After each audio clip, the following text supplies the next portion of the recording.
Hello guys. तो आज हम लोग रियल नंबर का पार्ट 6 वीडियो है शायद। हाँ, पार्ट 6 ही होगा।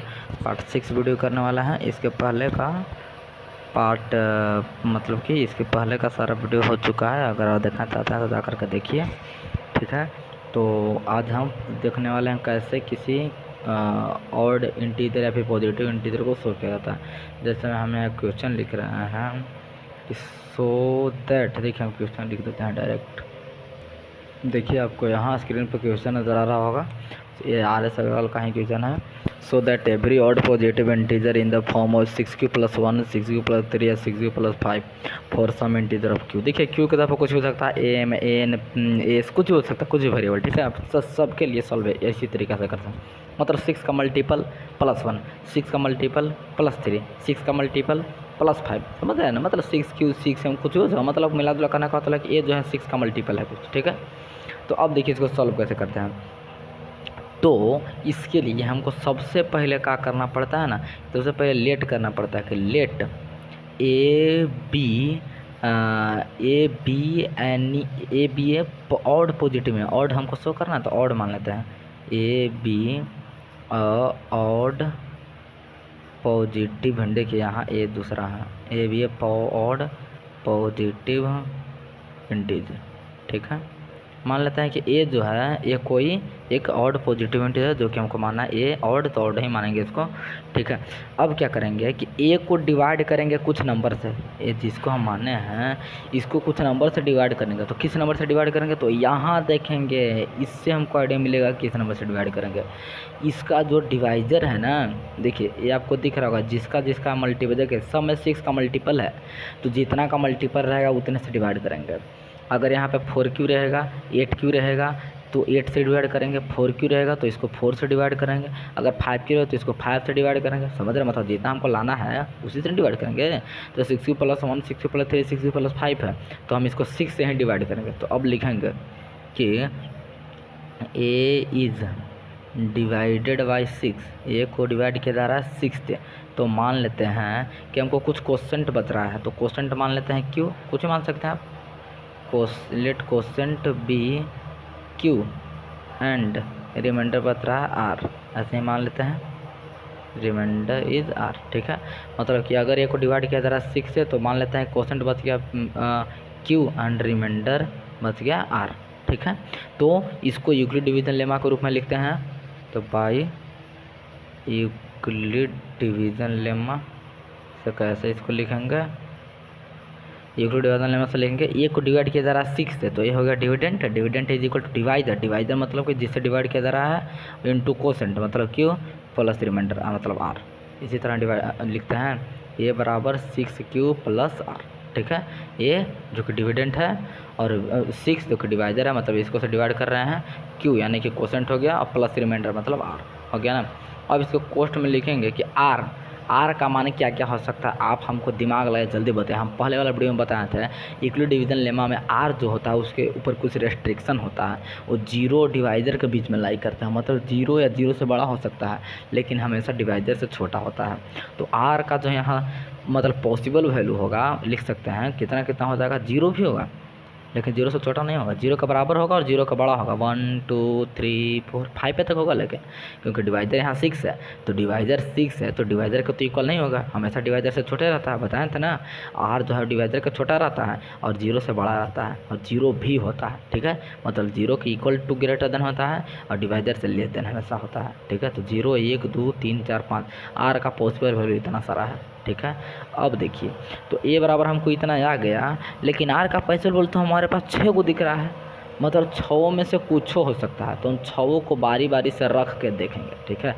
तो सबसे पहले r को 0 रखते हैं, सबसे पहले r को रखते हैं 0, r को 0 रखते हैं, a बराबर कितना हो जाएगा 6q + r के बराबर 0 अर्थात 6q। ए का मान यहाँ कितना आ गया 6q, अगर r 0 रखें तो ये आ गया 6q। अच्छा r के जगह पर 1 रख के देखते हैं, r अगर 1 रखेंगे तो ये कितना देगा 6q + r मतलब 1, ये तो ऐड नहीं होगा, जैसा वैसा ही रहेगा, ठीक है। अब देखिए अब क्या होगा फिर अगर r बराबर 2 रखते हैं, अगर r बराबर 2 रखेंगे तो ये कितना आ जाएगा 6q + 2 आ जाएगा 6 के प्लस आर है ना, तो आर के जगह पर 2 रख दिए। अच्छा, अगर आर रख देते हैं 3 तो ए कितना आ जाएगा, ए आ जाएगा आपका, ए आ जाएगा 6 प्लस 3। अगर आर का वैल्यू रख देते हैं 4 तो ए आ जाएगा 6 प्लस 4। यदि आर का वैल्यू रख देते हैं 5 तो ए आ जाएगा 6 प्लस 5। बोलिए यहाँ तक बात समझ में आया। मतलब आर का हमारे पास 6 पॉसिबल वैल्यू था, हम 6 के बारी बारी से रख के देख लिए कि कितना कितना आएगा। आर का वैल्यू था 0 1 2 3 4 5, हमारे पास 6 पॉसिबल वैल्यू थे, तो 6 के बारी बारी से रख के देख लिए कि कितना कितना आएगा। अगर आर 0 रखेंगे तो ए आएगा 6Q, अगर आर 1 रखेंगे तो ए आएगा 6Q प्लस 1, अगर आर 2 रखेंगे तो ए बराबर आएगा 6Q प्लस 2, अगर आर 3 रखेंगे तो ए बराबर आएगा 6Q प्लस 3, अगर आर 4 रखते हैं तो ए बराबर आता है 6Q प्लस 4, अगर आर 5 रखते हैं तो ए बराबर आता है 6Q प्लस 5। अब देखिए क्या करते हैं, ध्यान से देखिएगा। अब भैया जो हम ए माने हैं, ये क्या माने हैं, एक ऑड पॉजिटिव इंटीजर माने थे। देखिए सबसे पहले हम जो ए माने हैं, क्या माना, ऑड पॉजिटिव इंटीजर माने हैं। तो ए को ऑड पॉजिटिव इंटीजर होने के लिए कौन कौन सा वैल्यू चूज करना होगा, आप खुद बताइए। ए वाला वैल्यू, ए वाला हमारे पास ए का 6 वैल्यू आया है, 6 में से कौन कौन ऑड इंटीजर को दर्शाता है, क्योंकि हमको खाली ऑड पॉजिटिव इंटीजर चाहिए। कहा है कि ए जो है वो इवन नहीं हो सकता है, क्योंकि ए को हम माने हैं ऑड, तो हमको ऑड नेता में से चाहिए। तो ऑड कौन कौन होगा, देखिए तो ये तो इवन हो जाएगा, क्योंकि आपको 2 का मल्टीपल डायरेक्ट दिख रहा है 2 × 3 को। तो ध्यान दीजिएगा, इवन वो होता है जो 2 का मल्टीपल होता है, जैसे 2 × 4 8, 2 × 5 10, 2 × 6 10 12, समझ रहे हैं ना। तो ये सब जितना भी है सारा 2 का मल्टीपल सब इवन होता है। और जो 2 का मल्टीपल और प्लस 1 अगर ऐसा आपको दिख रहा है ना, तो वो होता है ऑड। ठीक है, इतना तो जानते होंगे। और यहाँ देखिए, यहाँ है 6Q प्लस 2, ये भी 2 का मल्टीपल है, आपको दिख रहा है 2 का मल्टीपल नहीं दिख रहा है। देखिए तो अगर 2 कॉमन निकालेंगे तो इसमें 3Q बचाएगा, उसमें 1 बचाएगा। देखिए तो ये 2 का कुछ मल्टीपल है ना जी, हमको कितना वो नहीं चाहिए, 2 का कुछ मल्टीपल है कि नहीं, 2 का 3Q प्लस 1 मल्टीपल है, तो भी 2 का मल्टीपल मतलब ये भी इवन है। हमको इवन नहीं चाहिए, हमको ऑड चाहिए। और इसको देखिए, इसको आप ध्यान से देखिए तो 2 का मल्टीपल प्लस 1 है। अब आप सोचिए कि ये कैसे, तो 3 को 2 + 1 लिख सकते हैं ना, हम ऐसे लिख, देखिए 6Q प्लस 3 को 2 + 1 लिख देंगे।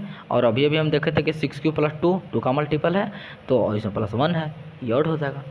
मतलब ऐसे समझ सकते, जो 2 का मल्टीपल होता है वो हमेशा इवन, और जो 2 का मल्टीपल प्लस 1 होता है वो हमेशा ऑड होता है।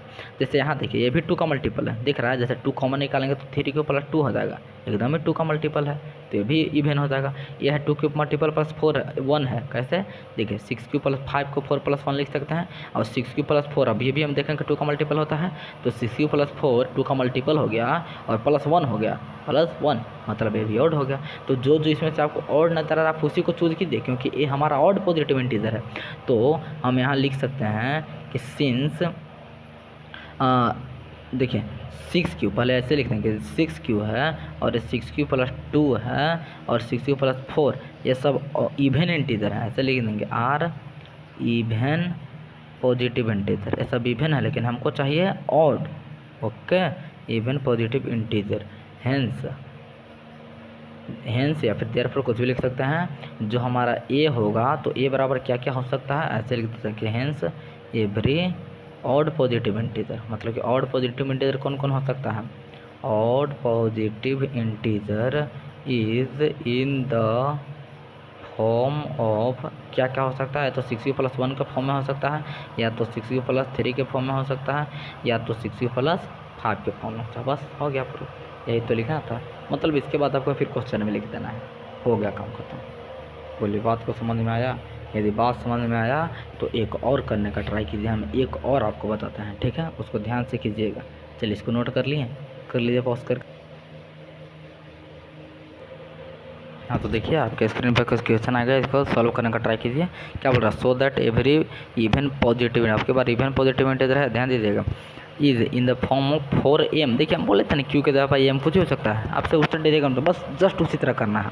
फिर 4m प्लस 2, मतलब या तो 4m के रूप में हो सकता है या तो 4m प्लस 2 के फॉर्म में हो सकता है, फॉर सम इंटीजर m, ठीक है। तो इसको भी देखिए कैसे करते हैं।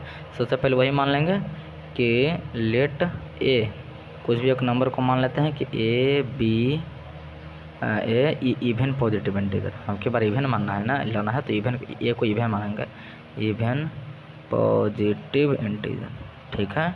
इसका मान लिया। अब बताइए ये ए को हमको कुछ से डिवाइड करना, तो आप बताइए किससे डिवाइड करें।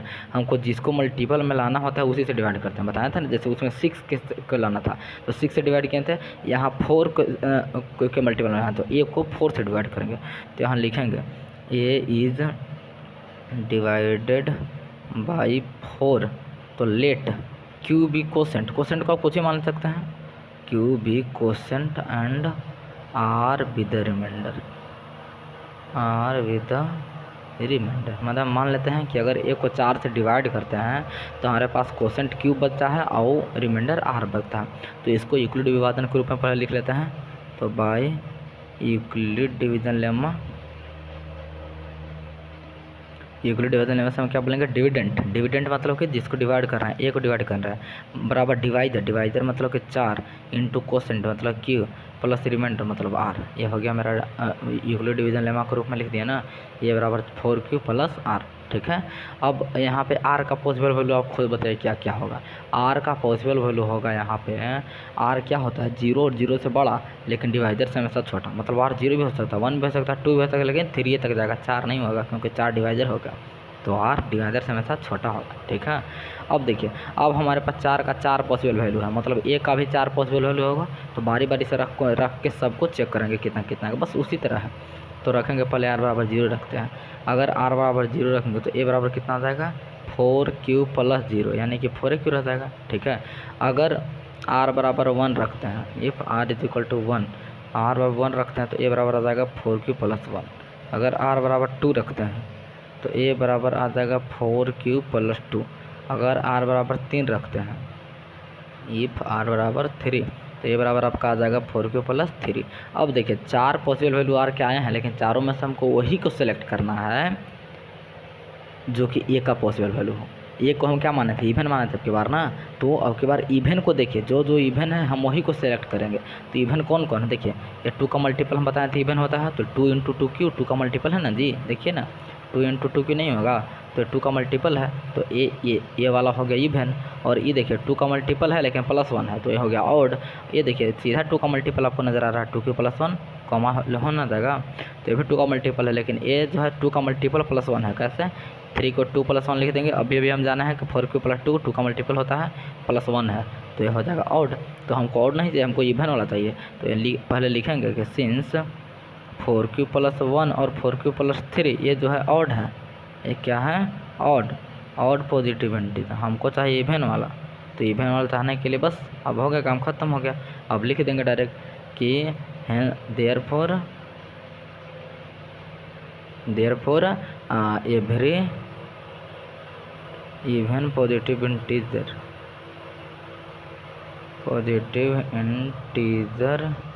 Is in the form of 4Q या फिर 4Q प्लस 2। तो आप सोच रहे हो कि लेकिन क्वेश्चन में तो 4M और 4M प्लस 2 था, तो कोई दिक्कत नहीं है भैया। हम बोले ना कि AMQ इस मतलब 4 का मल्टीपल होना चाहिए, 4 का मल्टीपल और 4 का मल्टीपल प्लस 2। तो आप डायरेक्ट लिखते हैं कि in the form of 4M and 4M plus 2 और 4M प्लस 2। ठीक है, बस हो गया। समझ गए बात की ना। तो आप इस तरह से क्वेश्चन को, इस तरह के क्वेश्चन को सॉल्व कर सकते हैं। ठीक है। तो आप ऐसा क्वेश्चन RS अगर में बहुत सारा है, आपको ट्राई ज़रूर कीजिए। NCERT का बुक हो, RS का बुक हो, आपके पास जिस भी चीज़ का बुक हो, आप उसमें से